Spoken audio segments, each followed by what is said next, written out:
Amy, I understand you've canceled my segment, my update segment. Is this because I was a bad update correspondent? And you're passively, aggressively, you just canceled me? Or is there another reason? Why is there no more booby update? Okay, first of all, I do not have exclusive final say on stuff here. Like, it's a we operation. Okay, Dor and Amy. Yeah. You canceled me, Dor. In a way. In a way. You stabbed me in the back. I thought None of us, listen, none of us are responsible. This is not the time to talk about responsibility. Emotionally raw coverage. One day, I don't know when, but we're going to turn over all the stones and we're going to find whoever's responsible. Yes, Vadat Hakira. Yeah, we're going to do a whole, investigations committee. We're going to. That's what the politicians are saying. We're going to win the war and then figure out who made the mess. Right. But I will say in the interim that although I can't really take responsibility or deflect it, you've done amazing work. Thank you. I mean, 14 and 15 with you were off the hook. If anyone hasn't listened to them, Be Kind, Rewind, 14, 15. Highly rated episodes. Amazing episodes. And, I think you have enough on your plate. Now you have that gun license. You're watching a community. You're a dad. We're going to shake it up a little bit. Yeah. There we go.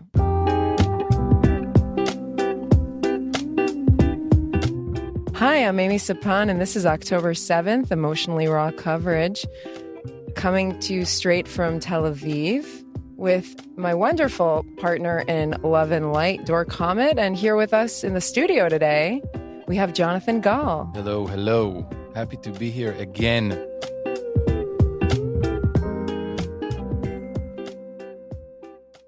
So who are you, Jonathan? We would love to know. I mean, I just met this guy 26 days ago. What day of the war is it today? The 26th?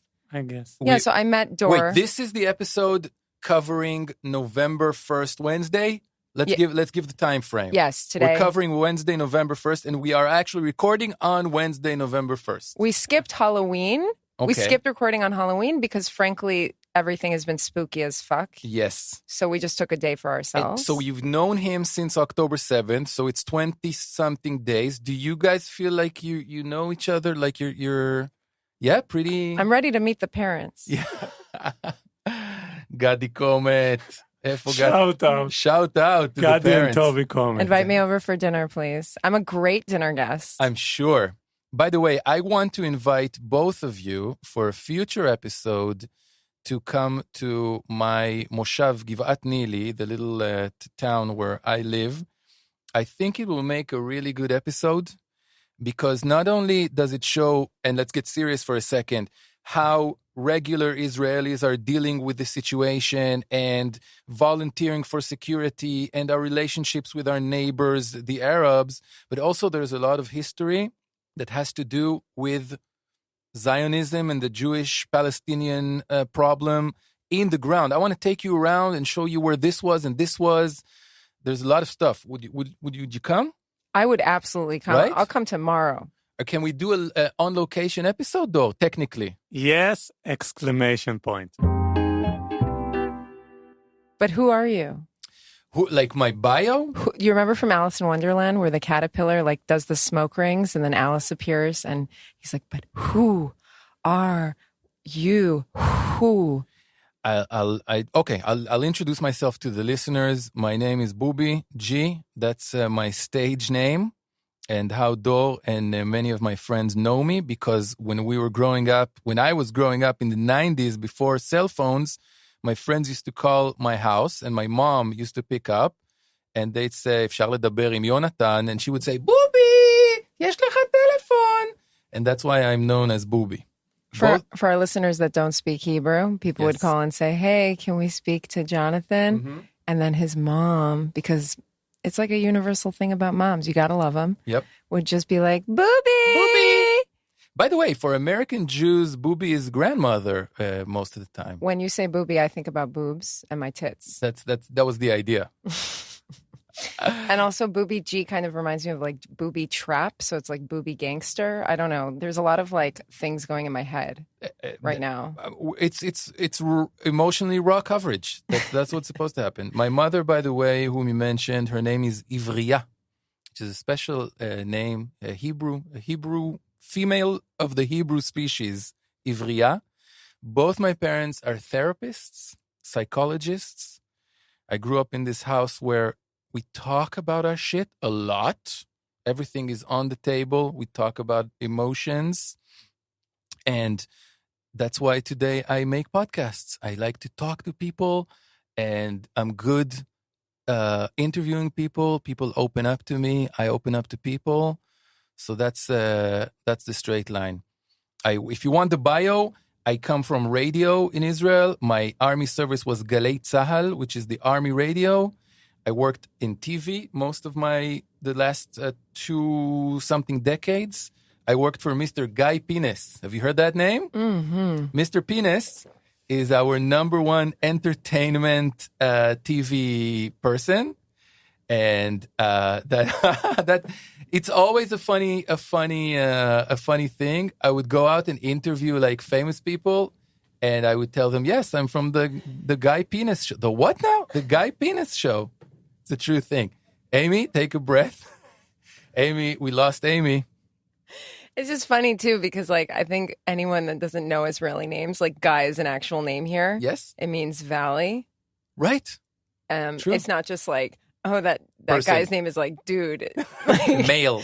Dude penis. Like that's what his name is. His name is Guy Penis.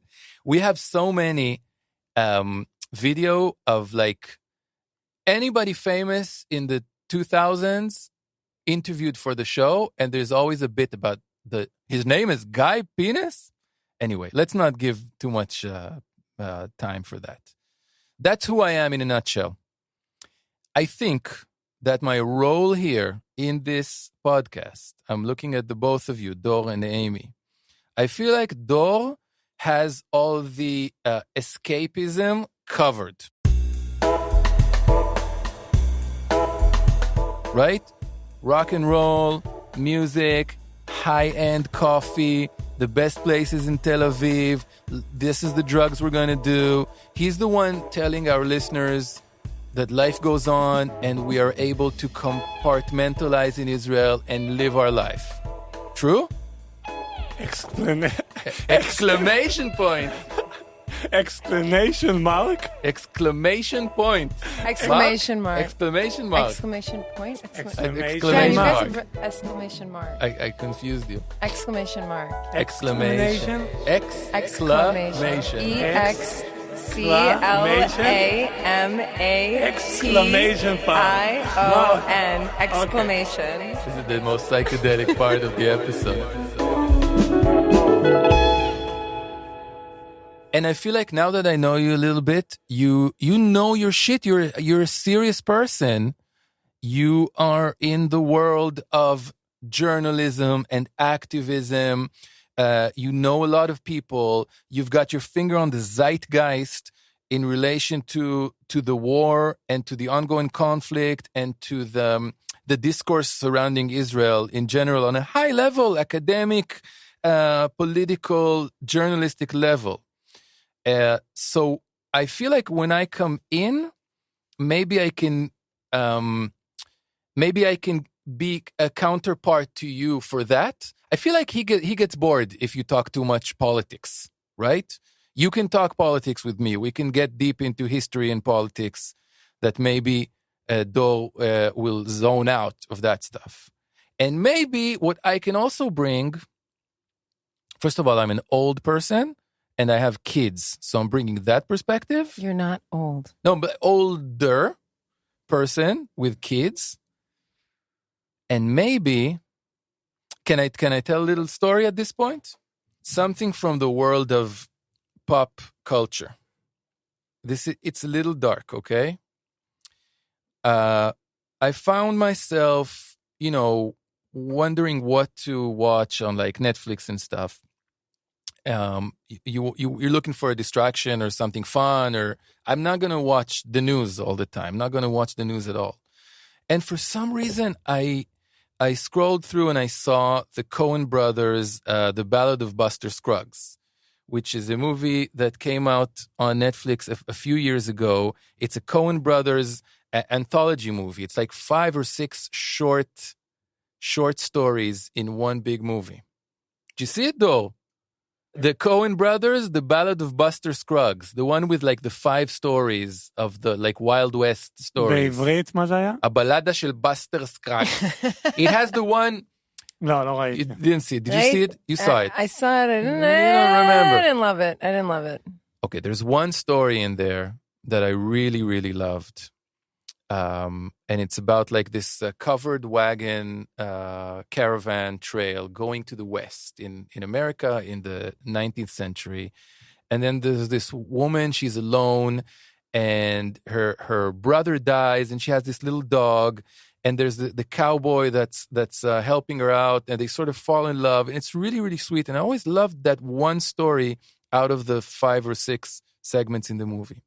And for some reason, I went back this week and I wanted to rewatch that one segment because I remembered I loved it and I thought it'll be fun to watch it.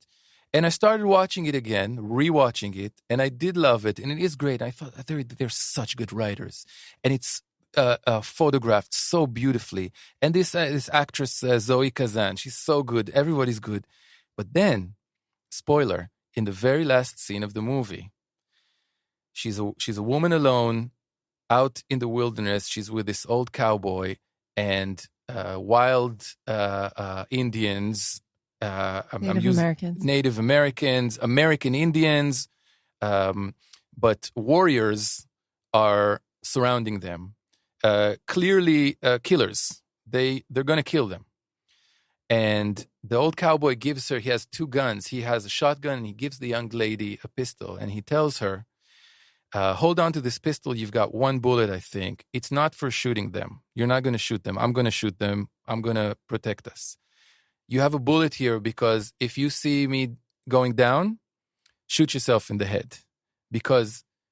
And this is where he starts to list the things they're going to do to you if you are caught alive. And I saw this section, and I'm going to read the transcription here because it's... if they catch you, he says, it won't be good. A trigger warning for everybody, okay? If they catch you, it won't be good, he tells her. After they take off every stitch of your clothes and have their way with you, they'll stretch you out with a rawhide, and then they'll drive a stake through the middle of your body into the ground, and then they'll do some other things, and we can't have that. So he's saying these terrible things, but he's censoring himself. And I'm watching this at home and I suddenly understand why I fucking chose this movie. This is the nightmare stuff that's going on in my head for the past 3 weeks for many of us. I suddenly understand like something subconscious remembered that scene and sent me to watch this movie again because I can't stop thinking of the poor people hunted down by these monsters, these cannibals, these... attackers, and the horrible, unspeakable, unbelievable things that they did to people in the world, in our country, 45 minutes from here in the year 2023. He gives her a bullet, and I can't stop thinking about that because of the horrible things that we know happened on October 7th. I thought maybe this is something we'll talk about today, about dreams, but I've been having this dream of like, just shoot me in the head. It seems it's such a relief to just die and not go through the horrible, horrible things that I keep, seeing and hearing and looking at people recounting what happened on that day, the unbelievable violence and everything. I don't want to say the words anymore. I feel like we've said them enough. But I had this dream where I'm held by the Hamas. My hands are tied, and it's just a question of who's going to kill me, when, and what horrible thing are they going to do to me.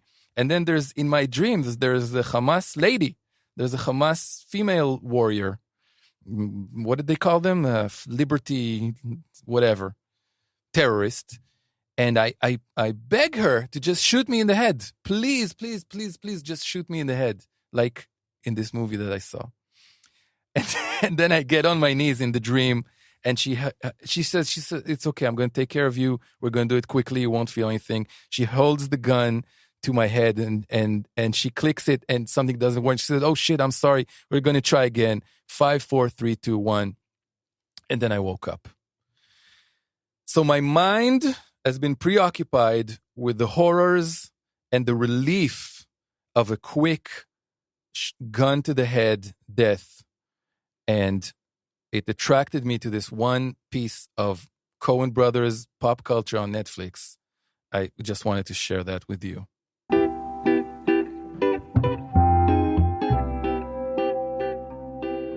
Was that too much? No, definitely not. First of all, I'm sorry to hear that you've been having nightmares. You know, waking hours are hard. Yeah. And then at night that you're not getting. Dream? Oh yeah, I definitely dream. I'm a lucid dreamer.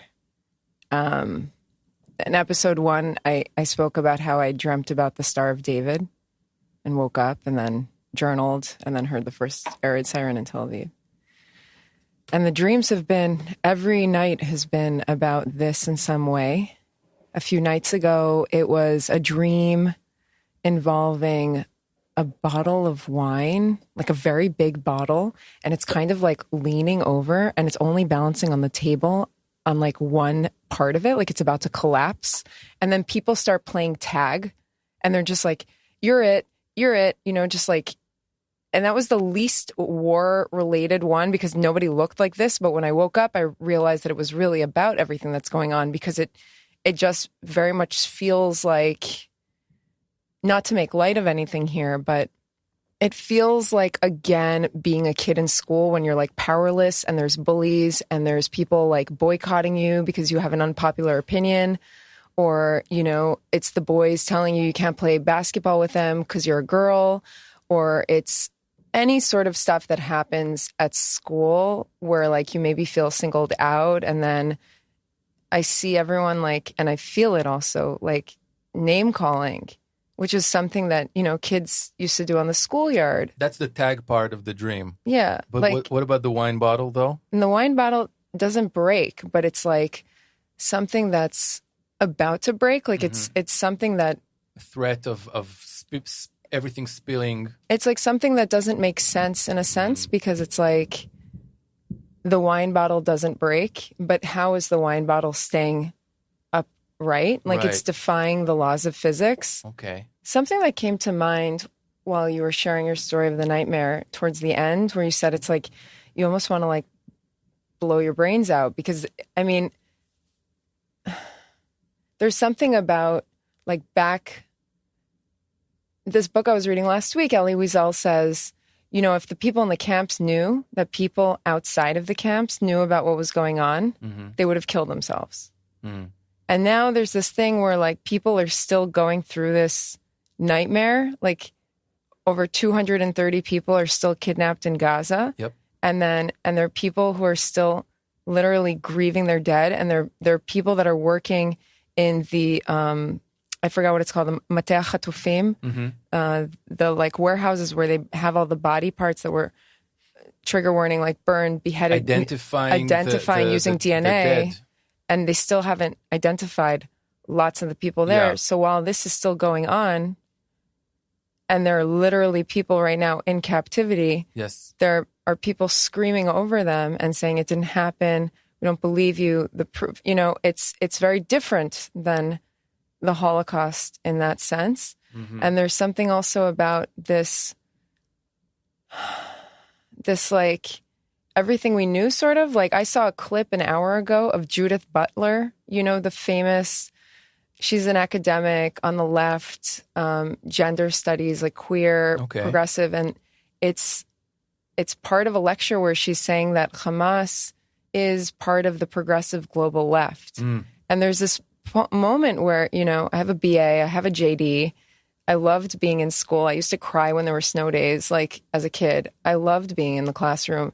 And now not only knowing that if I were on campuses today, I might be called out for being a Jew, like or people might say, let's find her and kill her. Or, like at Stanford, they put a person in the corner. So everything that I ever knew, or everything that we ever knew in a sense, is like gone. Mm-hmm. And now it's like that framework that we had, mm-hmm.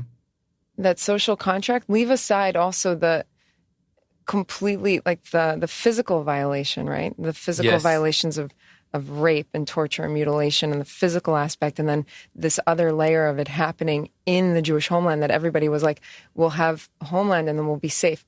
We're not safe. In the safe rooms, they used RPGs to blast through. Literally, they're called safe rooms, the mamad, that a lot of these families were hiding in. Mm-hmm. So there's like nowhere safe to be. And then and then also the framework of the entire system that surrounds everything that says that's not acceptable behavior. People are saying, actually, it is acceptable behavior. And that's a huge shift. And it reminds me of Fight Club. We talked about Fight Club, I think, last week. And that ending scene. Well, if you haven't seen Fight Club by now, I mean, I another Netflix rewatch for everybody. Just watch it, rewatch it. But doesn't Edward Norton kind of like shoot himself, basically? Because isn't that like part of the plot? Like Brad Pitt doesn't exist, and then he shoots himself to like kind of... He has a bullet in his head for the last few minutes of the movie, for sure. Right? And his skull is kind of and then there's gnarly. There's like a question, like, what is it really about? And it's like, okay, it's like he's blowing through part of his perception. And then the Pixies start playing Where Is My Mind, and the buildings collapse.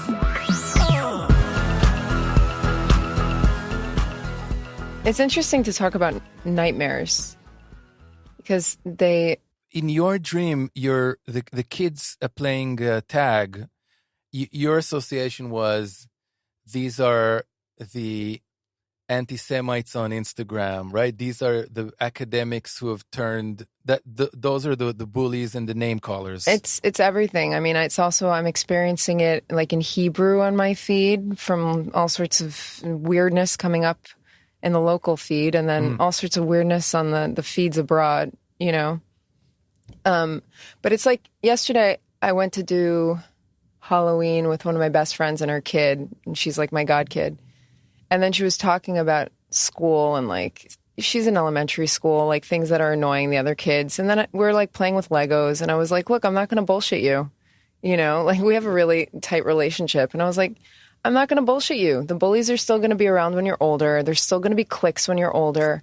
Like even at that cafe this morning, like in our neighborhood, I sat down at a table and then someone was like, no, please let me sit at this table. This is like my table. This is the table I always sit at. Like we're in middle school and it's like a saved spot. It's like it never really goes away. You know what I mean? Like the people that are still hijacking the classrooms today and not letting the teacher get a word in edgewise and picking on other students and name calling them. Like I remember the movie Revenge of the Nerds, and I grew up believing like one day they just go away and like you don't have to deal with them anymore and they're just a bunch of losers. But now all those people have hijacked the mainstream discourse in a sense. They're like running around college campuses and being like, throw the Jew down the well, and it was the stuff that was on the margins, and now it's like somewhat accepted, and then calling it out is like weird. So the whole system has collapsed on itself, like from the inside. It's like really an implosion. Can I ask you about that a little bit? Sure, I'm sure. I've been thinking about it a lot, and I wanted to raise the question to you because you know Americans better than I, and you spend more of your life in the States than me, and you're younger than me.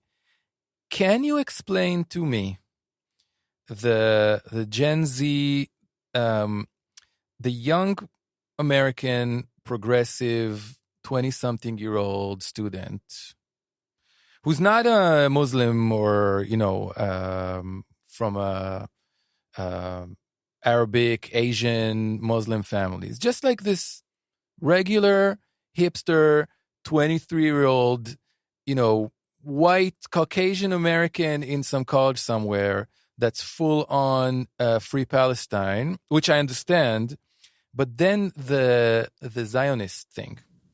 Okay, I'll try my best. I think you told me something when we met last week about this event where they said no Zionists, and I've only recently been exposed to the word, their use of the word Zionists. No Zionist here, no Zionist there. You're a Zionist. It's like obviously in their world a very, very bad thing to be a Zionist. And then the question I want to ask is, just say Jew.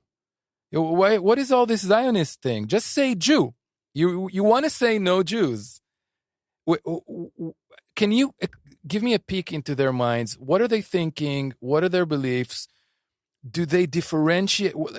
Tell me. Okay, so before we get to them, okay, I'm happy you brought up this like distinction between anti-Zionism and anti-Semitism, because I feel like a lot of people here in Israel, including on the mostly in the Israeli left, and I just want to clarify, like, I feel like I'm an independent. Like, I voted Democrat in every election that I voted in, I voted Dems.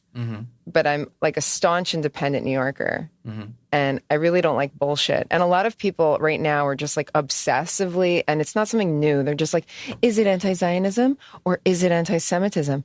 Is it this or is it that? Like, as if things happen in the world and then they get categorized, and then based on that, like, it's really tidy, and it's not. It's not tidy, and it doesn't make it. It's like it doesn't, all the categorization and talchanut, like this kind of obsessive chit chatter, like neurotic back and forth about the thing, isn't going to like fix it. And I feel like it's missing the point entirely. People are still harping on, is anti-Zionism anti-Semitic or not? And it's like infuriating that I thought these conversations were going to disappear in the last few weeks, but I'm just still seeing them. And I'm just like, I'm pulling my hair when I see this stuff. Yes. So that's on this side. Now, on the other side of the pond, like on these campuses, what's going on?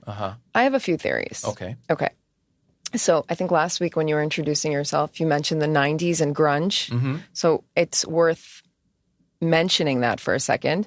You remember the movie Reality Bites with Ethan Hawke, I think, and Ben Stiller, Winona Ryder. Of course. This was like, the 90s was all about like grunge, and it was Pearl Jam, and it was like Kurt Cobain, and it was like, ooh, we have MTV now. Commercialism versus integrity. It was cool to be, I'm not going to sell out. I don't want to make money. I want to make my art, and I want to be true to myself. That's like a 90s ethos. And then in later decades, when I meet young students today, everybody says, no, I'm happy to sell out. I want to make money. I'm not ashamed of wanting to be successful, which is a big shift from the 90s. But it had another edge in the 90s. Like, I think the movie Clueless is really important, because there's this whole scene where Paul Rudd is watching CNN a lot. It's like when the Yugoslavia wars were going on, I think. Yes. And, Cher's character, she's just like, take me to Rodeo Drive, like with daddy's credit card, and like, I'm going to, buy like YSL or whatever, and like wear my Chanel like skirt suit fit. And that's like that contrast where Paul Rudd's character is like, do you even know what's going on? And she's like a valley girl. She's like, as if, like, Lucy's whatever. from El Salvador. And so, that line was really good. And then the 90s were really also about this kind of like, let's peel back like big corporate conglomerates, and also like what's going on abroad. And there were a lot of calls for globalization. People were like, we're going to globalize the world, and corporations are going to like erode these nation state borders. And that was really what was going on also in academia at the beginning of the 2000s. It was like, we're going to really make the world smaller, and we're going to make people more connected than ever before. Yeah, meanwhile, it's mostly about cheap labor if I have a company in America and that was when you had a lot of the like protests against globalization, cheap labor, like the sweatshops, the Nike sweatshops. That was the 90s. Millennials, like I'm an elder millennial. Technically, I'm 1985. Yes. It's been a lot about like well-being, kind of nurturing, what's going on at the community level, different things like that. And it's coming out of 9/11, George W. Bush, weapons of mass destruction, a lot of cynicism. Every phenomenon is a reaction to the thing before it. And now to get to Gen Z, 2008. Okay. I think that 2008 was the keystone moment in most of the Gen Zers' lives, because that's when the banks fell apart. That's when Lehman, like I was in New York when it happened during law school, and it was Lehman Brothers shut down. Like it was unprecedented what happened in 2008. This wasn't just like a little economic hiccup in the road. This was it was really bad. It was like law firms were gutting entire departments. Like thousands of corporate lawyers were laid off. That's just like one industry. And without a bailout, the economy would have collapsed and Exactly. there would be a huge depression. So on the one hand, there were these bailouts, and a lot of people were like really pissed off. They're like, why did the banks get the bailouts? Like student debt, we still haven't gotten a bailout. Like other people didn't get bailouts. And the other thing that was happening for average Americans is there were a lot of foreclosures. Mm-hmm. There were a lot of mortgages. A lot of these mortgages were, it's not like in Israel where it's really hard to buy a house. You have to put a lot of money up front, and then the mortgages are, I don't have a house, I don't have a mortgage, so I can't really speak to this. But in the States, they were like giving away houses, basically. And then when everything fell apart, they were like coming after the mortgage holders that had defaulted, and they were foreclosing the houses. And a lot of Gen Zers grew up with that pain of their parents having been laid off, of being like, I don't trust the banks. There was a huge public crisis. Everything's going to fall apart. Exactly. There's no future. There was a collapse in faith in banking institutions. Yes. Corona, a collapse in faith. Yeah, Trump, collapse in government. In the FDA, in science. What we're seeing now is a collapse in trust in media. And this is, it's like another notch in the belt, another ring in the, or another rung in the ladder over and over again. So I think that Gen Zers, to bring it back, I'm looking at their comments a lot on these posts. They're a different animal altogether. They're savage as fuck is like an understatement. Like they go for the jugular, and it's really cynical. It's a really... They don't believe anything anymore. They don't believe anything. So when I see a young person saying no Zionists, they're basically, do they think that October 7th didn't happen? Some of them don't think that it happened. I saw a comment yesterday that I reported. Everything I've reported so far to Instagram, and dozens of things that I've reported that my friends have reported. We have screenshots. You know, I'll say that it's false information when it is. I saw a comment last night that was maybe 15 lines long and explaining the entire Jewish-Israeli quote-unquote conspiracy and where we put the baby's head, everything. I flagged it as false information. They have, it's a fetishization of socialism that's going on amongst Gen Zers like you would never believe. I saw a picture last night, someone sent it to me, of a guy working at a Burger King wearing a Che Guevara T-shirt and a Make America Great Again hat. Like the juxtaposition of those images in one person, it's just it's so unreal. It's a hyper surreal reality, I guess. No, we're gonna... למה אתה כל כך רוצה? אנחנו לא... But wait, I feel like I didn't do it justice though. Sorry. It's the Wizard of Oz. Exclamation mark. It was too long. We didn't get anywhere. We just got started. We will keep going in the next episode. To be continued? Honestly, Dor, can we do the intro to the show again? I'm Amy Sapan, and this is my partner in love and light, Dor Comet, who also is like the Wizard of Oz behind the scenes, coming dictator. in the middle of the great dictator. He's the Bibi of the pod. Coming when we're in the middle of a conversation, we're getting into it, and he's like, no. Okay. Thank you to Shema Productions. Jonathan Gall for dropping into the studio today. I'm staying here for the next back-to-back. We're going to do back-to-back. We're doing Fast to the Future in about 5 minutes. Maya Schlesinger, Dor Comet. You know, I want to thank you, but I'm also a little bit annoyed. What is this? You're cutting us in the middle. We have so much